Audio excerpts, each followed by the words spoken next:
औज़ु बिल्लाहि मिनश्शैतानिर्रजीम बिस्मिल्लाहिर्रहमानिर्रहीम। अस्सलाम वालेकुम ख़वातीन व हज़रात, आप देख रहे हैं द नॉलेज टीवी और मैं हूं बाबरा शेराज।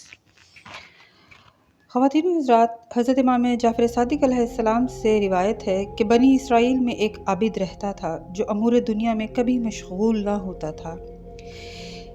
इब्लीस मलऊन को उससे सख्त अज़ियत थी। उसने अपनी नाक से सीटी बजाई, जिसको सुनकर उसका तमाम लश्कर उसके पास हाजिर हुआ। उसने कहा, तुम में कौन है जो फ़लाँ आबिद को गुमराह करे? उनमें से एक तैयार हुआ। उसने पूछा, क्यों कर गुमराह करेगा? उसने कहा, औरतों के ज़रिए से। इब्लीस बोला, ये मुमकिन नहीं, वो कभी औरतों की तरफ नहीं रजू हुआ है और ना उनकी लज्जत से वाकिफ़ है। दूसरे शैतान ने कहा, मैं जाता हूँ और शराब वगैरह के ज़रिए से बहकाऊंगा। उसने कहा, तू भी इस तरह से उसको फ़रेब नहीं दे सकता। तीसरे मलाउन ने कहा, मैं जाता हूँ। इब्लीस ने पूछा, तू क्या करेगा? उसने कहा, मैं इबादत और पारसाई ज़ाहिर करके बहकाऊंगा। उसने कहा, तू कामयाब हो गया। गर्ज़ वो शैतान एक मर्द की शक्ल में उस मकान में आया जहाँ वो आबिद इबादत किया करता था और उसके बराबर खड़ा होकर इबादत में मशगूल हो गया। आबिद कभी कभी आराम भी करता, लेकिन वो कभी ना सोता था और ना एक लम्हा आराम करता था। ये देखकर आबिद ने उसकी इबादत के मुकाबले में अपनी इबादत को बहुत हकीर समझा और इनकसारी और खलूस के साथ उसके पास आया और पूछा कि किस सबब से आपको इस कदर इबादत की ताकत हासिल हो गई है। उस मलाउन ने कोई जवाब ना दिया। फिर आबिद दूसरी मर्तबा उसके पास गया और इल्तिजा की कि वो कुछ बात करे और पूछा कि किस अमल के सबब से आप इस मर्तबे तक पहुँचे हैं।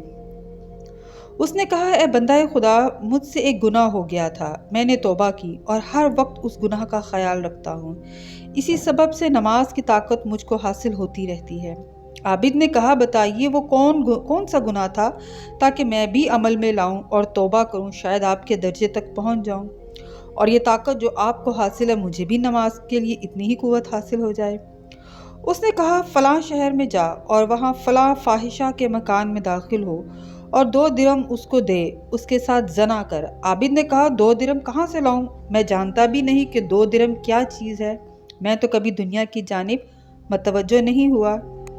शैतान ने अपने कदमों के नीचे से 2 दिरहम निकाल कर उसको दिए। आबिद अपने लिबास से पारसाई में शहर की जानिब मतवज्जो हुआ और उस फाहिशा का मकान दरियाफ्त किया। लोगों ने समझा कि वो उस फाहिशा की हदायत के लिए आया है। उसको मकान बता दिया।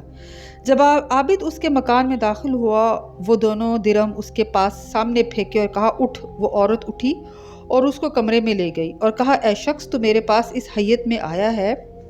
कोई शख्स इस लिबास तक़वा और तहारत में नहीं आता। मुझे अपना हाल बता, क्या सबब है कि तू इस फेल बद पर आमादा हुआ है? आबिद ने इससे तमाम कहानी बयान की।